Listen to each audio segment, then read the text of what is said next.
besoin de toi, maître. Heureuse est la mère qui t'a porté et allaitée. Heureux plutôt ceux qui écoutent la parole de Dieu et qui l'observent.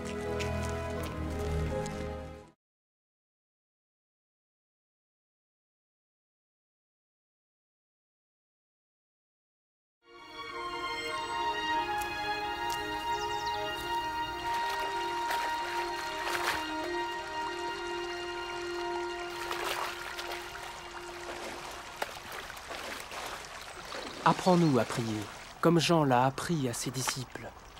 Quand vous priez, dites « Notre Père qui es aux cieux, que ton nom soit sanctifié, que ton règne vienne, que ta volonté soit faite sur la terre comme au ciel.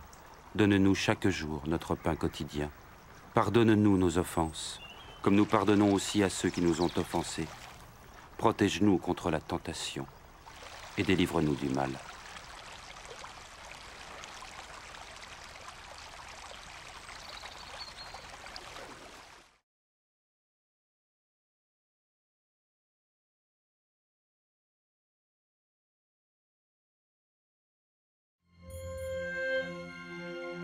Dans les Saintes Écritures, Dieu déclare que le Messie viendrait pour être le sauveur du monde. La vie de Jésus prouve qu'il est bien celui dont les prophètes avaient parlé. Ésaïe a prophétisé que la Vierge deviendrait enceinte et qu'elle enfanterait un fils. Des siècles plus tard, la naissance de Jésus accomplissait cette prophétie.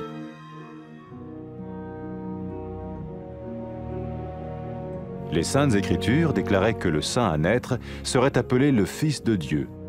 Cela signifiait que Jésus serait le Fils de Dieu au sens spirituel et non au sens physique. Nous le voyons par sa manière de vivre. Il a guéri des malades, il a pardonné leurs péchés, les a ramenés à Dieu et leur a promis une place dans le royaume éternel de Dieu. Il s'est offert lui-même en sacrifice pour le péché à leur place. Puis il est revenu à la vie, victorieux sur la mort selon le plan de Dieu. Jésus a dit « Personne ne me prend la vie, mais je la donne de ma propre volonté. » La vie de Jésus n'a pas seulement accompli les écrits des prophètes, mais elle a aussi confirmé la vérité de la sainte parole de Dieu. Les prophètes avaient écrit « Ta parole, ô mon Dieu, est parfaite, elle dure à toujours. » Jésus lui-même a dit « Le ciel et la terre disparaîtront, tandis que mes paroles ne disparaîtront jamais. » Jésus est venu pour nous donner la vie dans toute sa plénitude. Mais quand l'homme a désobéi à Dieu dans le jardin d'Éden, il a choisi sa propre voie et ses actions l'ont séparé du Créateur.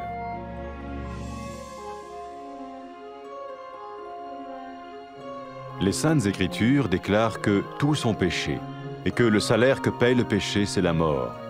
Il s'agit de la mort spirituelle, éternelle séparation d'avec Dieu. Mais tout comme Dieu a donné un bélier pour qu'il meure à la place du fils d'Abraham, ainsi il a envoyé Jésus, le Messie, mourir à notre place. Sa vie, sa mort et sa résurrection restaurent la relation entre Dieu et tous ceux qui mettent leur confiance en lui. Maintenant, non seulement Jésus pardonne les péchés de ceux qui le suivent, mais il les sauve aussi du jugement éternel de Dieu. Ils sont sûrs d'aller au paradis et de vivre avec lui pour toujours. C'est cette vie et cette liberté de la culpabilité et du pouvoir du péché que Jésus offre à chacun aujourd'hui. Cela ne veut pas dire suivre une religion, mais choisir d'avoir foi en Jésus qui dit « Je me tiens à la porte et je frappe. Si quelqu'un entend ma voix et ouvre la porte, j'entrerai chez lui. » Cela veut dire se tourner vers Dieu et croire que Jésus vient dans nos vies pardonner nos péchés et nous rendre tels qu'il veut que nous soyons. Il ne suffit pas d'approuver intellectuellement ce qu'il dit, ni de vivre une expérience émotionnelle. Nous le recevons par grâce, au moyen de la foi, par un acte de notre volonté. Lorsque quelqu'un est prêt à suivre Jésus le Messie, il peut lui parler par une simple prière. Peut-être êtes-vous prêt maintenant à ouvrir votre vie à Dieu. Si oui, vous pouvez vous joindre à la prière suivante, silencieusement. dans votre cœur. Seigneur Jésus, j'ai besoin de toi. Merci d'être mort sur la croix pour mes péchés.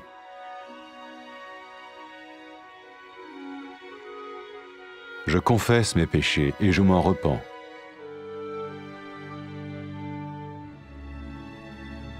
Je t'ouvre la porte de ma vie et je te reçois comme mon Sauveur et Seigneur.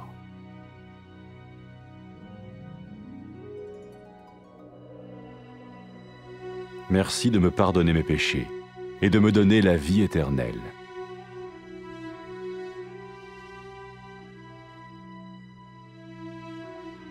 Fais de moi le genre de personne que tu veux que je sois. Maintenant que je deviens l'un de ceux qui te suivent. Amen.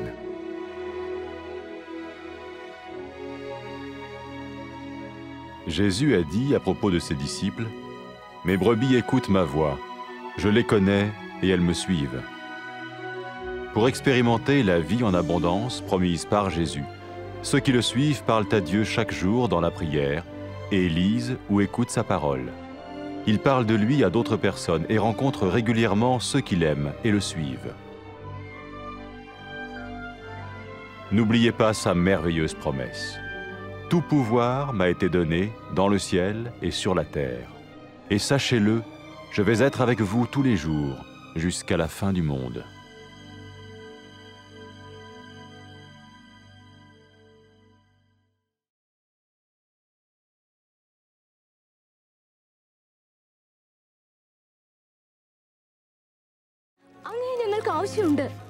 നിന്നെ പ്രസവിച്ചു വളർത്തിയ മാതാവ് എത്ര ഭാഗ്യമുള്ളവൾ. ദൈവവചനം കേട്ട് പ്രമാണിക്കുന്നവരാണ് അധികം ഭാഗ്യവാന്മാർ.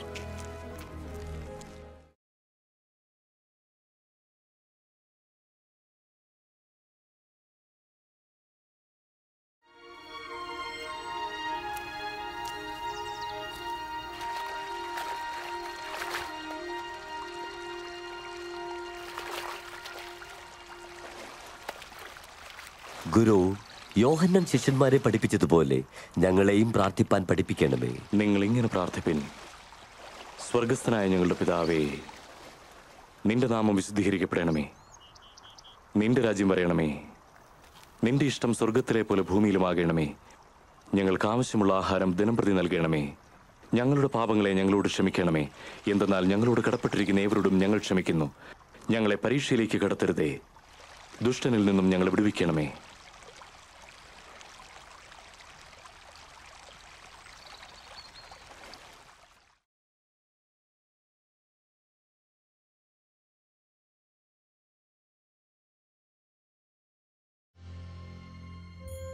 വളരെ പണ്ട് പ്രവാചകർ എഴുതി, പാപികളെ നാശത്തിൽ നിന്ന് രക്ഷിച്ച് തന്നിലേക്ക് തിരിച്ചു കൊണ്ടുവരുവാൻ ദൈവം മിശിഹായെ അയക്കുമെന്ന്. ദൈവം അയച്ച ആ രക്ഷകൻ തന്നെയാണ് യേശു എന്നത് അദ്ദേഹത്തിന്റെ ജീവിതം തെളിയിക്കുന്നു. യെശയ്യാവു എന്ന പ്രവാചകൻ എഴുതി, കന്യക ഗർഭിണിയായി മകനെ പ്രസവിക്കുമെന്ന്. അത് സംഭവിച്ചു. ദൈവത്തിന്റെ ശക്തിയാൽ കന്യകയായ മറിയം ഗർഭം ധരിച്ച് യേശുവിന് ജന്മം നൽകി. വേദപുസ്തകത്തിൽ പറഞ്ഞതുപോലെ അത്ഭുതകരമായ പിറവിയിലൂടെ ആ ശിശു തന്നെയാണ് മിശിഹ എന്ന് ദൈവം അറിയിക്കുകയായിരുന്നു. ദൈവം അവനാണ് തന്റെ പുത്രൻ എന്ന് പറഞ്ഞു. യേശുവിനെ ദർശിച്ച ലോകർ ദൈവത്തിന്റെ സ്വഭാവവും ശക്തിയും കണ്ടു. അവൻ രോഗങ്ങൾ ശമിപ്പിച്ചു, പാപങ്ങൾക്ക് മാപ്പു നൽകി, സ്വർഗരാജ്യം വാഗ്ദാനം ചെയ്തു. യേശു മനുഷ്യരാശിക്ക് വേണ്ടി ശിക്ഷകൾ ഏറ്റുവാങ്ങി, സ്വന്തം ജീവൻ ബലിയർപ്പിച്ചു. പിന്നീട് അദ്ദേഹം ഉയർത്തെഴുന്നേറ്റു. തന്റെ കഴിവുകൾ മരണത്തിന്റെ ശക്തിയേക്കാളും ഉപരിയാണെന്ന് തെളിയിച്ചു. മിശിഹായായ യേശു പറഞ്ഞു, എനിക്ക് സ്വന്തം ജീവൻ ഉപേക്ഷിക്കാനും അത് തിരിച്ചെടുക്കാനുമുള്ള കഴിവുകളുണ്ട് എന്ന്. യേശുവിന്റെ ജീവിതം പ്രവാചകരുടെ ലിഖിതങ്ങളെ അന്വർത്ഥങ്ങളാക്കി. ദൈവത്തിന്റെ വിശുദ്ധ വചനം തെറ്റാത്തതും ശാശ്വതവുമാണെന്ന് തെളിയിച്ചു. ദൈവവചനം യേശു തന്നെ. യേശുവിലൂടെ ദൈവം ലോകത്തിന്റെ മുന്നിൽ പ്രകാശിക്കുന്നു. യേശുവിന്റെ വരവ് നമ്മുടെ ജീവിതം പരിപൂർണമാക്കാനായിരുന്നു. സൃഷ്ടിയുടെ ആദ്യത്തിൽ ആദ്യ പുരുഷനും സ്ത്രീയും അനുഭവിച്ചിരുന്ന പൂർണ്ണത പക്ഷേ അവർ ദൈവത്തെ അവിശ്വസിച്ചു, അദ്ദേഹത്തിന്റെ കൽപ്പന ലംഘിച്ചു. ലജ്ജാവഹമായ ലംഘനം അവരെ ദൈവത്തിൽ നിന്ന് വേർപെടുത്തി. വേദപുസ്തകങ്ങൾ പറയുന്നു, എല്ലാ മനുഷ്യരും പാപം ചെയ്തിരിക്കുന്നു. ആ പാപത്തിന്റെ ഫലമാണ് മരണം. പാപികൾക്ക് ദൈവത്തോടൊപ്പം ജീവിക്കാനാകില്ല.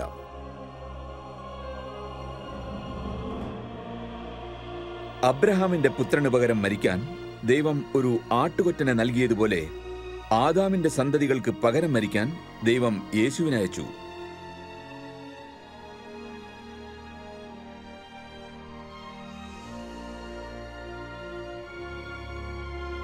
ദൈവം അങ്ങനെ ചെയ്തത് യേശുവിനെ സ്നേഹിക്കുകയും അവനിൽ വിശ്വാസം അർപ്പിക്കുകയും ചെയ്യുന്നവരെ ശിക്ഷിക്കപ്പെടാതിരിക്കാനാണ്.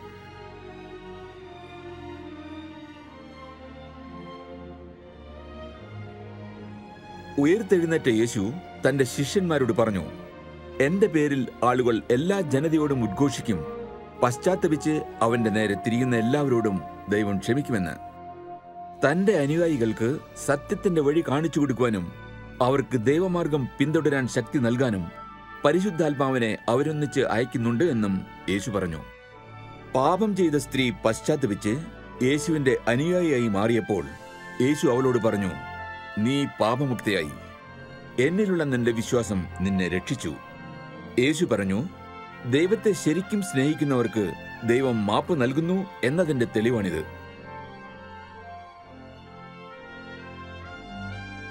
യേശു മിശിഹ അദ്ദേഹത്തിന്റെ പാത പിന്തുടരാൻ നിർദ്ദേശിച്ചു.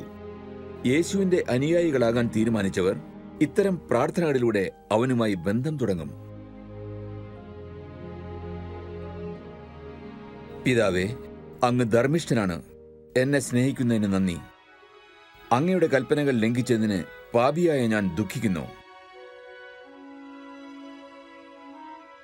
എനിക്ക് വേണ്ടി ജീവൻ ത്യജിക്കാൻ, ഉയർത്തെഴുന്നേൽക്കാൻ അങ്ങ് യേശുവിനെ അയച്ചു. എന്റെ പാപങ്ങൾക്കുള്ള ശിക്ഷ അവൻ അനുഭവിച്ചുവല്ലോ. ഞാൻ അവിടുത്തെ മാർഗത്തിൽ ചരിക്കാൻ ആഗ്രഹിക്കുന്നു. യേശുവിനെ ഞാൻ എന്റെ രക്ഷകനും കർത്താവുമായി സ്വീകരിക്കുന്നു. കർത്താവേ, എന്റെ പാപങ്ങൾ പൊറുത്തതിന് നന്ദി. എന്നെന്നും അങ്ങയ്ക്കൊപ്പം കഴിയാനുള്ള വഴി അതെനിക്ക് തുറന്നു തന്നു. അവിടുത്തെ പരിശുദ്ധാത്മാവ് എനിക്ക് വഴികാട്ടിയായി എന്നെന്നും എന്നോടൊപ്പം ഉണ്ടായിരിക്കണമേ. സർവാത്മന അവിടുത്തെ സ്നേഹിക്കുന്നതിനും അവിടുത്തേക്ക് ഇഷ്ടപ്പെടുന്ന ജീവിതം നയിക്കാനും അവൻ എന്നിൽ കനിയണമേ. അവിടുത്തെ നാമം ലോകമെങ്ങും വാഴ്ത്തപ്പെടണമേ. ആമേൻ. യേശു തന്റെ ശിഷ്യരെക്കുറിച്ച് ഇങ്ങനെ പറഞ്ഞു, എന്റെ ആടുകൾ എന്റെ ശബ്ദം കേൾക്കുന്നു. ഞാൻ അവയെ അറിയുകയും അവ എന്നെ അനുഗമിക്കുകയും ചെയ്യുന്നു.